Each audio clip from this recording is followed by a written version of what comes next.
Welcome back to Wicked Problems for this Good Friday edition. It's been a big week for measuring the health of the climate tech sector here in the UK and across Europe.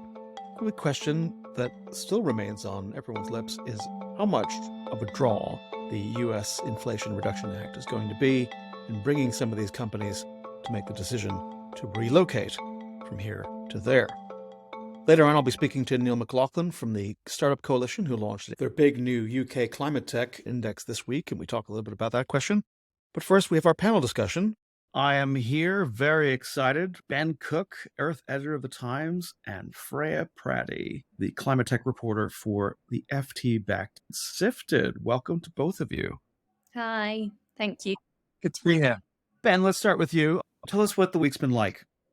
This week, I published a piece about a company called Parallel Carbon, who are a direct air capture company. And actually, uniquely, they've got this process which actually takes carbon out of the air at the same time as making hydrogen. So they're kind of killing two birds with one stone. I spoke to them because they've recently announced that they're actually moving their head office from Manchester to Jersey City. I thought that was really interesting as a kind of microcosm of the effects the Inflation Reduction Act is having on the direct air capture market, because it includes this enormous subsidy for direct air capture of $180 a tonne. And I was talking to Parallel Carbon's chief executive, Ryan Henderson, about how that had affected the company's decision to move over there. Right. And they were saying that, the tax incentives weren't the only reason they'd moved. But I loved your intro in the piece talking about, the fact that investors have been at them for a while saying, like, why aren't you moving to the States yet? I mean, I'm curious. I would love to hear why they're going to Jersey City as opposed to Austin, where in Texas, where everyone else seems to be going. But we might come back to that. Freya, you've covered the impact of the Inflation Reduction Act across, not just the UK, but Europe, in its kind of being this singularity that drawing in kind of founders and funders from across the climate tech ecosystem. So, I mean, what was your reaction when seeing the story about Parallel Carbon? I mean, I presume you've seen lots of other founders who are in a similar position. Yeah, it's interesting. I feel like when the act was introduced, there was this big foretelling that we'd see this happen en masse. I think it's been slightly, from my perspective, in terms of European companies, it's been slightly slower than I might have thought. I guess maybe moving operations is actually quite a huge deal, but particularly in the area Parallel Carbon's working in. So Climeworks had already made moves into America, but I think it was 2 weeks ago announced a headquarters there. So proper cementing themselves. Who else have we seen? Freya Battery, sharing a name. They moved their headquarters. I think they've moved most or like all of their operations there now. There's also the founders so Fuse Energy, this is the company run by Alan Chang from Revolut. He said to me a while back that that at the moment they're expanding to America, but he had said to me a few weeks ago, if he could start over, he would go to America first. So there's also that dialogue going on. But then I think you also it's important to remember you do have some companies that are still getting a lot of money in Europe. So I spoke to one of the investors in Northvolt recently who was sort of like, it's okay here, but Northvolt has got this enormous direct investment from the German government. So there are like pockets of luck here. But yeah, I guess it will continue to happen. Like the story from Parallel Carbon shows that it will continue to happen. And also, when you're talking about investors being the ones pushing over, I think I've definitely heard that dynamic with founders saying, like, our investors really want us to go over there. So that's interesting. So, Ben, I mean, do you know, because again, I was involved in a startup where, we started in Ireland, and in fact, we wound up opening our US office in Austin, in Texas. So I'm familiar with the town. So yeah, Climeworks, that's where they're going to put their HQ. And then Modo Energy, I think, actually opened their operations there.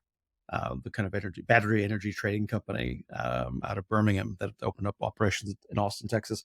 But yeah, Jersey City, I mean, I guess you're close to New York, but you're far away from where like a lot of their operations might be. So like, what was the deal with go to Jersey City? Yeah, I didn't actually ask them that, but it's a really good question, because Jersey City is not going to be where they're capturing and storing carbon. They, like a lot of the other direct air capture companies, have their eye on the southern states because they have this amazing combination of really cheap renewable energy, the strong winds going across the Midwest, and a lot of solar in the south, a lot of cavern underground in which to store the carbon once they've taken it out of the atmosphere. So that's a good question. Texas, I've partly because of a weird flex of regulation when George W. Bush was governor there, that basically anybody who wanted to could set up a wind farm anywhere. So that they became, with all the natural conditions, became quite a capital of wind energy. And now solar is really also ramped up there. But it's a market of 320 plus million people, one of the largest capital pools in the world. And I guess the same dynamic in other sectors seems to now be playing out here. And I suppose for founders, I guess, to have a good answer to the question, if your board or your early investors are putting to you, like, why aren't you going to the States? Yeah. I mean, I imagine you probably are sitting there going, I guess we need a good answer to that question, guys. We're not just going to up sticks and go. So Freya, what have you heard about other companies? Their rationale is, other than perhaps they've got an investment like Northvolt from the German government, why would you stick with Europe? That's a good question. I feel like you find pockets of the tech scene where there is pride in the. I used to live and report on France, and I found this particularly there. There's a real pride in like growing the French ecosystem. Maybe it's sometimes that's probably not perhaps enough to draw an actual kind of business to stay. That's a very good question. I should ask more people why. I've spent a lot of time asking the people who are leaving, why are you leaving? Right. I should do some more digging into why people are staying. There's actually, I heard recently of a company that's moving from America to Germany, which I think is interesting. I haven't spoken to them, but yeah, that's a good reminder. I should do more digging into why people are staying. Interesting. Ben, before we move on to the next item, anything else that, in terms of parallel carbon, I thought was a great example of exactly the kind of story that I suppose the government here in the UK and other governments across Europe are hoping to not see told, whether it's just the UK or Europe, writ large. Should people be concerned about companies like Parallel Carbon, more of them making this kind of a move? I think they definitely should be concerned, yeah, because the thing about the tax credits in the Inflation Reduction Act is that they're actually a lot easier to access than a lot of the forms of government subsidy that are more popular on this side of the pond. The one thing that I keep hearing from various companies, including Christopher Jackson, who's the chief executive of Protium Energy, is that actually a lot of the subsidies that are on offer for companies, at least in the UK, are harder to access than the tax credits in the Inflation Reduction Act. And so if you take Protium Energy, it's currently having to wait around for the government to decide exactly how the hydrogen business model will work. And then when it has decided that, it will be a contract for difference, which will require the government to work out how much it's reasonable to assume it will cost Protium Energy to make its hydrogen, and then how much it's reasonable to subsidize them for it. And that's a lot of kind of bespoke calculation compared to just turning up in America as a hydrogen producer and being given a $3 tax credit for every kilo of hydrogen you make. So I think a lot of companies are really attracted to the certainty of that. I think the one interesting thing about Parallel Carbon, though, one thing that Ryan Anderson, the chief executive of Parallel Carbon, really stressed to me was that in terms of geography, the UK is actually an amazing place to be running a direct air capture facility because you've got all the amazing renewable energy resources of offshore wind in the North Sea, and you've also got carbon storage potential under the North Sea. And so the way he explained it to me was that the thing holding the UK back is nothing essentially geographical. It's more to do with regulation. And so if the government were to give a bit more support for companies like his, I think it would be perfectly feasible to think that the UK could build its own direct air capture in. Right.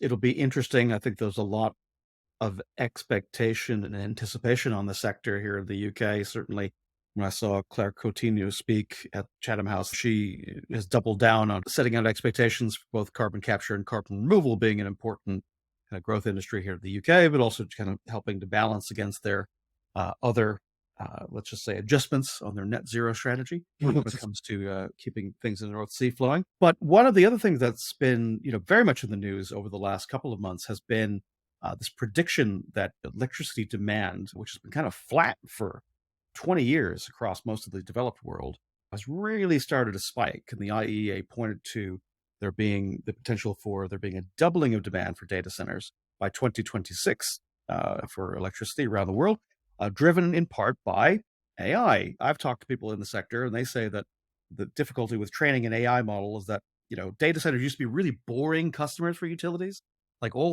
Like utilities used to be able to have the companies wanted to be able to promise them that none of the nasty stuff, the weird frequency changes and stuff happening on the grid, that won't interfere with your data center. Now it's the data center that's interfering with the grid because of all this volatility with all this stuff in terms of training an AI model. Lo and behold, our faithful reporter, Freya Prati, interviewed a company called Oriole this week.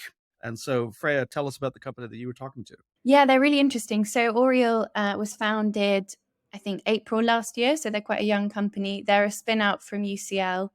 And they are working on, so it took me a while to get my head around it because I don't report on AI full time, but they have, in a data center, you would have chips, GPUs connected together. And there's been a lot of iteration on the GPUs themselves. We've seen huge companies made out of that premise. But Oriole's argument is there's been no iteration on the ways that those GPUs are connected together, and that part of the process is very energy intensive. So they're replacing he described it to me as, the founder described it to me as like the Ethernet cable that comes out of the Wi-Fi box in your house, but like a much more sophisticated version. That's what's connecting them together at the moment. They're replacing that with beams of light that will transmit information between the GPUs.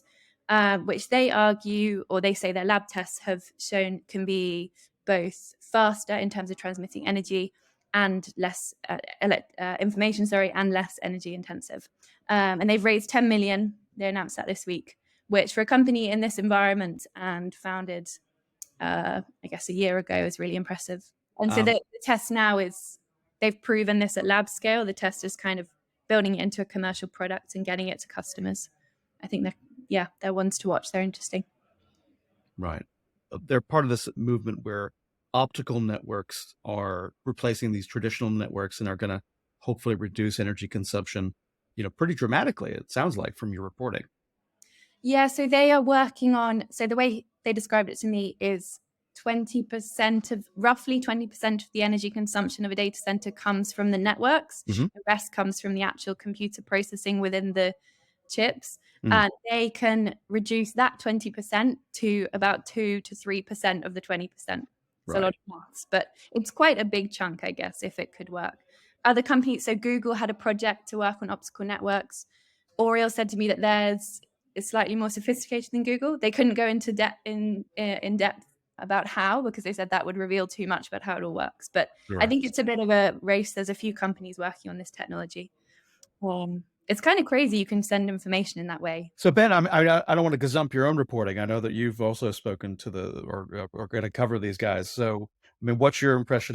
One thing they were keen to stress to me is how important their solution is at a time when actually data centers are becoming so energy hungry that it's getting increasingly difficult to build them because it's getting increasingly difficult to get a grid connection.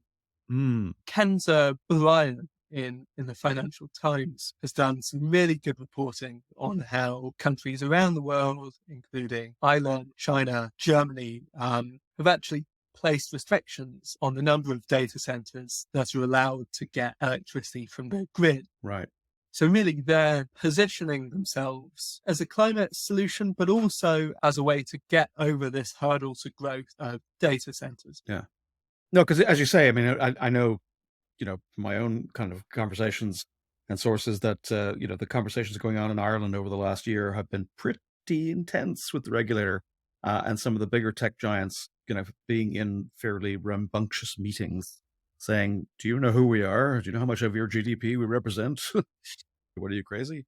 But at the same time, you're down in some cases to deciding whether or not that capacity is going to go to a data center or go to a new housing estate.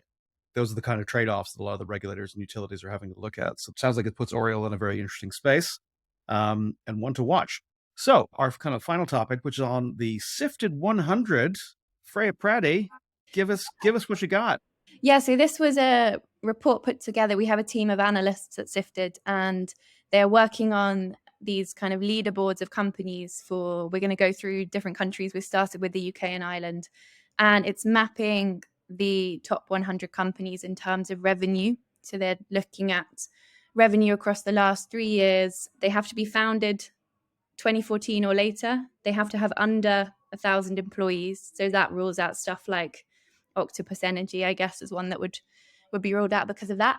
And yeah, it was interesting. They so it was a combination of outreach to companies, because not everyone obviously has their revenue out there. Outreach to companies and people coming into us and saying, this is our revenue. So it's not a total analysis, because obviously some people are secretive about this. But yeah, it was dominated by fintech, which I guess we have to look at the companies that will get onto this list will have been established quite a while ago. So it makes sense that it was fintech. That was the dominant part of the tech sector for such a long time. There are, I think, 5 climate tech companies on the list, which is really unrepresentative of the current number. But as I said, it's because the list is looking at revenue, and a lot of the climate tech companies are older and perhaps raising like debt rounds and trying to get infrastructure off the ground, which is pre-revenue. The top one was Forest Bikes. We sometimes class within like consumer tech, sometimes we put it within climate. But they're making 10 million a year, and they saw something like 412% revenue growth year on year. I'll have to ask the analyst team which year they're looking at, but they were the top one, which I thought was interesting. They've got a really good business model, it seems like.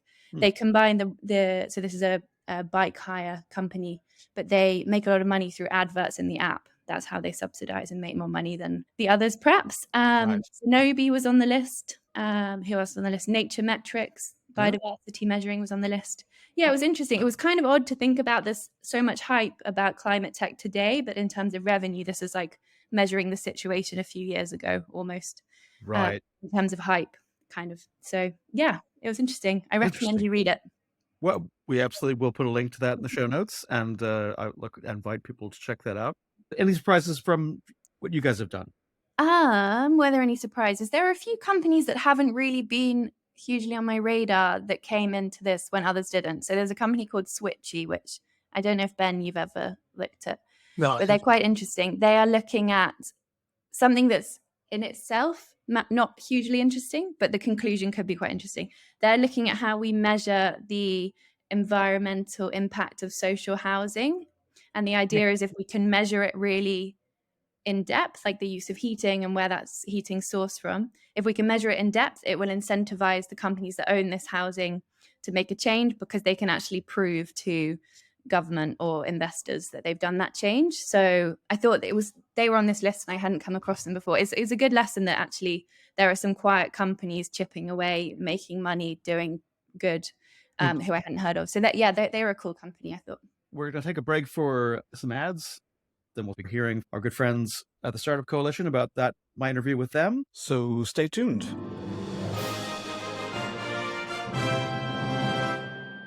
Hey, here are some ads to help pay the bills. If you'd prefer a version without ads, subscribe to our member feed at wickedproblems.earth. A monthly subscription is cheaper than buying us a pint. Neil McLaughlin, Climate Tech Policy Lead for the Startup Coalition here in the UK. Welcome to Wicked Problems. Hello, Richard. Thank you so much for having me. Really appreciate it. You guys have just launched last week this Climate Tech Index. So tell us about why that was needed, why did you have to do it, and what have we learned? Absolutely.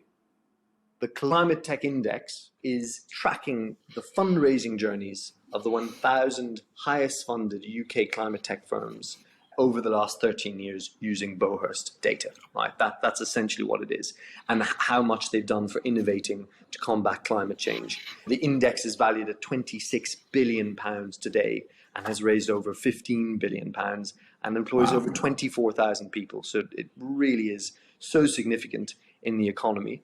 So I think two things. Firstly, The index, it's a part of building an evidence base, right? So for the next stage of our campaigning, we really want to look at what has worked and what hasn't.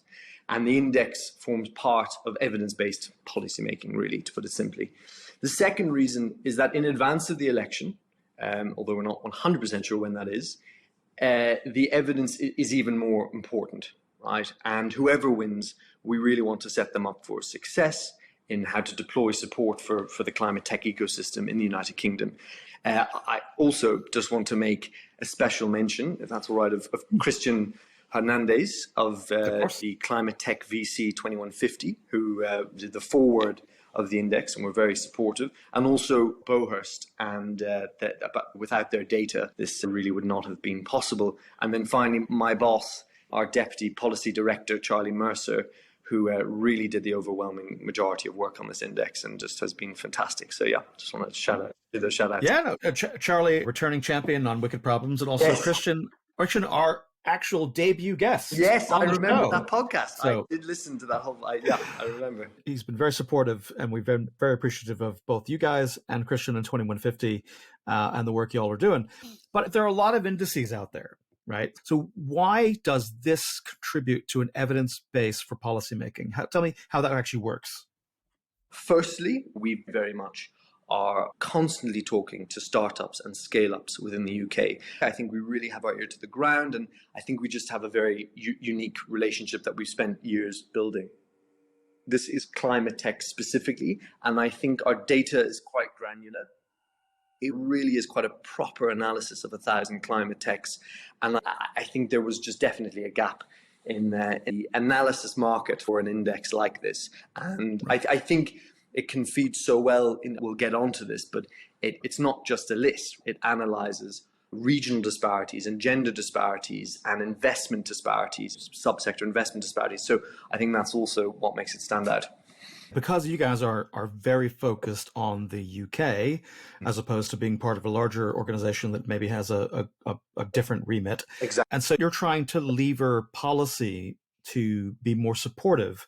Obviously, Startup Coalition is not just focused on climate tech, it's focused on other sectors, but your mission is to be able to support these emerging enterprises and the innovation that they're helping to bring to market. In that vein, if I were to not have cracked the spine of this report and just said, what's going to be in this report? I would have come in with the expectation that the UK would be very good at growing businesses adjacent to existing points of institutional strength in the economy, right? Software and financial services, basically, in a cluster around London, Oxford, and Cambridge. So does the report confirm that bias, or does it paint a different picture? Yeah, so unfortunately it does, Richard, and I think it is changing slowly. And to be perfectly honest, when I saw the data come out and we were in early stages of looking at it, I thought actually it would be even more disproportionate to London, because I think you assume that London is just such a juggernaut that just swallows everything around it. But it is still an issue. A third of all the firms in the index are headquartered in the capital, and you mentioned the Golden Triangle. With London, Oxford, Cambridge, they make up 379 of the 1,000 firms. And that's actually less than I would have thought, to be honest. That's actually 379 of 1,000, given the economic weight of the Southeast. But there were some surprising regional kind of areas of strength, right? Yes, just to clarify there, the second most populous region for startups in the index is the southeast of England, and then the east. Sure. But the southwest is also a bit of a regional unicorn, and that's primarily because of OVO-Energy, the OVO-Energy group being HQ'd in Bristol, itself being a unicorn. Otherwise, there are just a few firms valued at over 100 million, including Beneman and Pure Drive Energy, as an example. But yeah, I mean, it's a big issue. London firms also secured 44% of all investment, and although this is 20% less than London's share of overall VC investment across the economy, on the other hand, grant funding is a lot more equitable. 20% goes to firms in London, but 17% to Scotland and 16% to firms in the southeast. So that's a bit better. It is obviously a serious issue, and there definitely should be a change to that. As the report itself doesn't give you the full ranking of 1,000 firms. That 1,000 is based on valuation. Is that basically what you're saying? Yes, it's based on valuation. So total funds raised and also grant funding as well. But it's the total funds raised and their value. Right. Again, I don't have the pleasure of living there, but I'm a fan of the Southwest. So tell me a little bit more about the Southwest and why that's been a kind of a success story. I think you mentioned in the report that if it was a company on its own, it would be a unicorn. Yes, it really is, to be honest, OVO Energy Group, as being one of the 3 unicorns in the report. That just brings it's itself being a unicorn, but then makes the Southwest a regional unicorn as well. Right. Yeah, I think the other 2, I know one of them was Zenobē, friend of the show. Yeah. Stephen Mearson was on not too long ago, and we're big fans of their work. Yeah. What's the third? It's Octopus, Zenobē, and OVO Energy. Those are the 3 unicorns in the UK. Right. Yeah. So that we talked about software being like the expected strength, but like 60% of the companies in the index actually have a hardware play. Is that right? That is correct. It is 60%, and we cannot just rely on software to combat the climate crisis. It's really important. It's so scalable, but hardware is really going to be the future of this. And like you said, 60% of the firms are engaged in some sort of manufacturing, the agricultural production, or carbon sequestration, or generating energy. We know how fundamental those are to the economy and to the future of the UK, and energy security and food security. They really are so vital. Those firms alone constitute the majority of private funding at 70%, and also 78% of the total value of the index, and 50% of the jobs. So they really are so significant. Just an interesting point, they also represent over 70% of the failures in the data set. And I think that really highlights how difficult it can be for firms that are very capital intensive. Yeah, it can really be a struggle for them. Overall shares of funds going to hardware has also gradually decreased over the last 10 years, but it is still the best funded technology type within the index. And I think that's definitely worth monitoring going forward. I suppose that could be a feature of a number of different things. One of them could be just the investor profile is different than it might have been 10 years ago, in the sense that there are folks who might have been investing in 2 guys with a PowerPoint and a dream, who now think they can pivot easily to climate tech, and therefore they understand a SaaS play, or they understand a software play more easily than they say, like, how are you going to do me a heat pump that will do 30% more efficient or something? Yes, absolutely. No, I totally agree with that point, Richard. So one of the other things that came out of the report is the role of accelerators. So touch on that for a moment. Tell us about that. Absolutely. I think it's really important that people know that accelerator attendance, which describes when firms use accelerators and engage with them, it's really a critical enabler for many of the firms in the index. Firms that attended accelerators raised more money on average, about 17% more money on average than firms that didn't, and obtained over 57% more grant funding. 1 in 5 startups featured in the index attended an accelerator, including nearly half of all university spin-outs featured in the index. And also, I just want to make a special mention of Undaunted's Greenhouse Accelerator. It's the out of Imperial College in London, and it is the most successful and largest climate tech accelerator in the country, led by Alyssa Gilbert, with whom we regularly engage. They've been really brilliant in this area. Let's talk about exits. So one of the things that also comes across in the report is that in terms of regions that over-index in terms of successful exits, is something that I found a little bit surprising, was Yorkshire and Humberside. So what's up with that? What was happening there? What's up with that? Yeah, no, exactly. I think it is a really interesting variety of firms and sectors and experiences that are worth looking into. They've had 5 corporate acquisitions and 2 IPOs, so there's no sort of one same experience that they've experienced. But a number of the firms, Carlton Manufacturing, and they recycle building materials, and Newt Cargo, electric e-commerce logistics, and Xero's virtually waterless laundry machine. There's a variety of firms that I think really have really gone above and beyond in their sectors. And I think it's quite brilliant that they're all coming from such a northern region and not in the southeast of London. No, and again, very much not a software type lean in terms of the companies that are doing those exits, which is great. Okay, and then I think I want to get to gender and disparities in a moment, but the one area that I suppose, perhaps not surprising, but fastest growth in terms of the highest average raise, etc. Carbon removals has really been nascent for a number of years, and the last couple of years has really popped as a topic for investors. So say a little bit more about what the report says about them. Yeah, like you said, carbon nature-based removals, but also waste and transport, they are some of the fastest growing, but also quite nascent, really. 90% of all of their funds have just been raised in the last 4 years alone. So they're really relatively quite new. So yeah, that's 2020. So I think they have a lot of innovation ahead of them. And that's both the engineered and the nature-based space. Is that right? Yes, exactly. I think just on the top of my head, and as far as I'm aware, there is innovation within engineered removals in this country. Nature-based, and of course there are nature-based removals, but a significant amount of the projects that would be overseen or used by companies trying to offset their emissions within the UK, those projects are in emerging markets, developing nations. Yeah, primarily. That's where they're based. Obviously, the UK is geographically limited to the amount of nature-based removals it can have. Indeed. Yeah. And then finally, you mentioned at the top, talk a little bit more about the gender disparities that you identified as part of the report. Yes. So the Climate Tech Index, I think it mirrors industry trends in terms of mixed gender founding teams, and that makes up 17% of the index firms. But when we say industry trends, you mean the broader tech sector?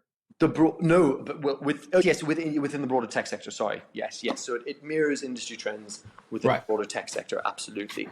But it also reflects embedded challenges of securing funding if you are a female founder. Only 8.6% of investment went to mixed gender founding teams, and only 1.7% to firms with solely female founders. And just to make that really emphasize that fact, the average funds raised by female founded climate techs in the index was 25% lower than firms with solely male founders. Quite a striking statistic there. In the index, a firm with a mixed gender team received on average 17% less grant funding than their solely male founded firm. So there's a lot of work to be done to fix that gender funding disparity. Let's go on to talking about the Valley of Death. What is the Valley of Death, and why is it a plague on tech companies in general, but climate tech in particular? Absolutely. The Valley of Death is this idea that I hope some didn't think was a myth, because it really is anecdotally such a prominent thing spoken about by founders of startups. But basically it describes the phenomena when a firm moves through its funding rounds, and at some point that funding just really dries up and they are at risk of failing, or they fail. So that the Valley of Death describes that point in the line on the graph where it just takes a dip, and there's a lack of firms that advance to the next stage. So by looking up at the data that's come out of this report, at the index, it seems to be after Series A that firms really struggle to continue to Series B.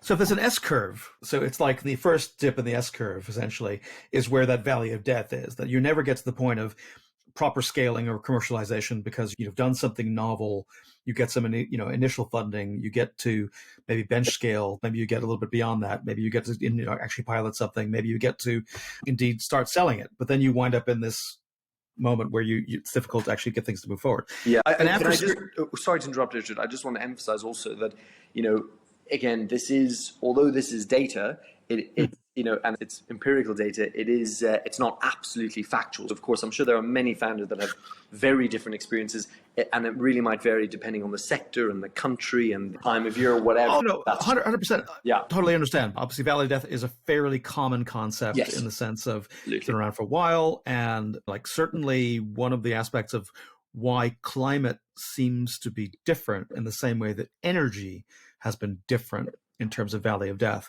has been that, as opposed to particularly venture funding that's used to going in, being able to see a path to tell their LPs you're going to get your money back times 10 in X years, is that the uncertainty, particularly when your quanta are much higher for a hardware business. And so therefore your risk profile is so much greater at the beginning of that curve. And so therefore the Valley of Death for software business is a lot different from I'm going to invest in a factory. I'm going to invest in actually a production line. And then, because if you don't succeed, then there's a lot more at stake. Yeah, stranded assets and tons of lost capital. No, absolutely. And so what does the report say about what should be done about this? It's a feature everywhere, but is the UK doing enough to be actually provide later state funding? I think it's really tough, right? The size of the economy, the lack of fiscal headroom, limited tools in our arsenal, even if some of that is just politics and perception, it obviously does matter in an election year more than most years.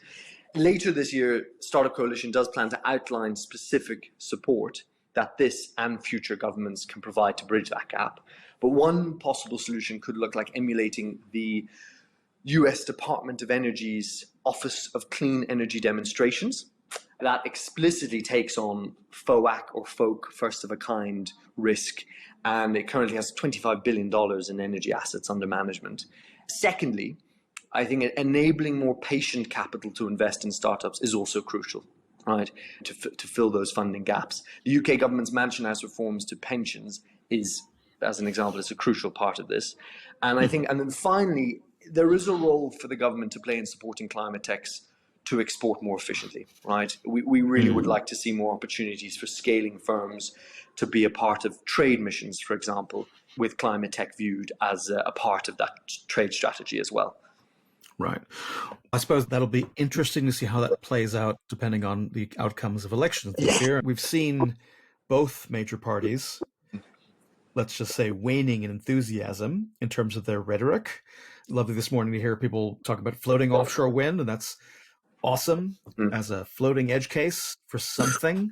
But it's not exactly the kind of replacement for the Net Zero Industry Act in the EU or the Inflation Reduction Act in the United States, or indeed whatever China's been doing for the last 25 years.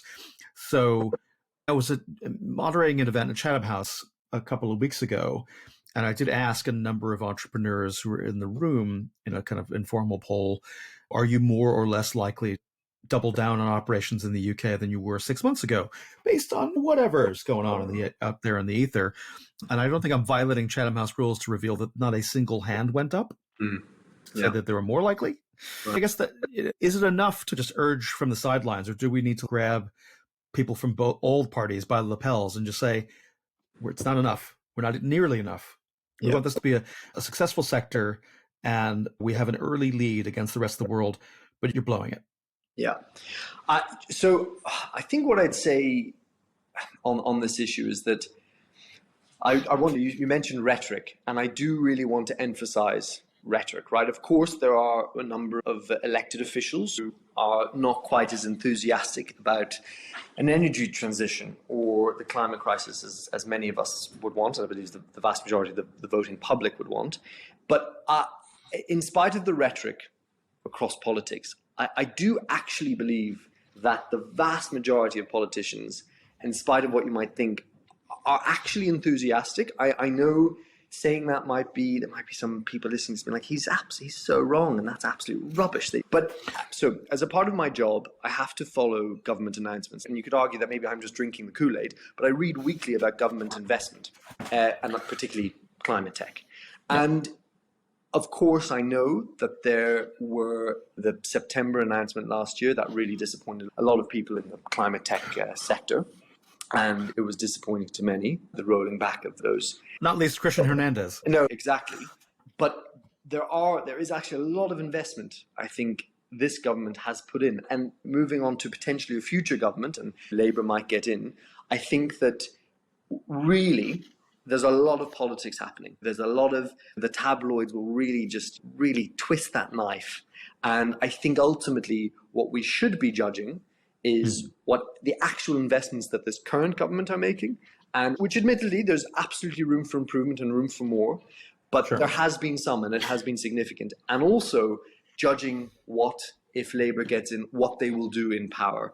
And not look, I'm not saying, I don't want to dismiss manifestos, they're obviously incredibly important, and one must look at what parties promise and whatever, but I'm maybe naive, but I would like to think I'm optimistic about a new government and what they might do. No, that's perfectly fair. And I think, when you look at deeds, not words, I think that there is a case to be made that although people like Chris Stark are very disheartened over the abandonment of the rhetorical consensus around net zero that seemed to be there before September of this year, that the policy framework, actually the moves have not been as radical as perhaps people who are running to keep a seat in Uxbridge or whatever might like certain voters to think. So without wanting to get anyone to any hot water or ask you to comment on that, I'll just leave it there. But look, in terms of the report itself, is there anything that you'd like to see included next year? Is there anything you wish you could have focused more on in terms of the types of questions that you want to be asking to provide that evidence base for the kinds of advocacy on policy that you're going to do? Yeah, absolutely. The index, it really is just the start. Last year, we did a refresh to a report from the previous year, and that contained 28 policy recommendations to improve the environment for climate techs in the UK. And off the back of that, and off the back of this index, we really want to focus on consistency, policy consistency and stability. And so this year, our 5 main campaigns, some of which we've already done a fair bit of work on, will be the built environment. It is a huge contributor to greenhouse gas emissions. Food and ag tech, and there's very important food security element where they both overlap. Energy, first of a kind funding, and carbon markets. So yeah, those would be the main areas that we really want to go into. Carbon markets, we set up the Carbon Markets Innovation Forum, and that's been a steering committee led by us, and then we also have open meetings and we feed into work. And for example, we're doing our own voluntary carbon markets consultation that we've been working on. I actually have to work on it later today. That we'll be publishing. So those are, they're really important campaigns that we want to really tack into going forward. Look, you guys are doing like absolute yeoman's work. One of the things I was surprised maybe to see not mentioned in the report is, and again, without wanting to get party political about it, is the changing regime about attracting qualified postdoc or graduate talent in the climate tech sector since Brexit been any kind of impact? And is that a question you even decided whether or not to look at? Did you even consider looking at that? I think that's a very fair question. And I personally have spoken to quite a number of them. When we meet with almost every startup we meet with, we ask them specifically at the end of our spiel, we say our 3 main buckets are talent, skills, regulation, and cash. And we say, what barriers do you have within those 3 buckets?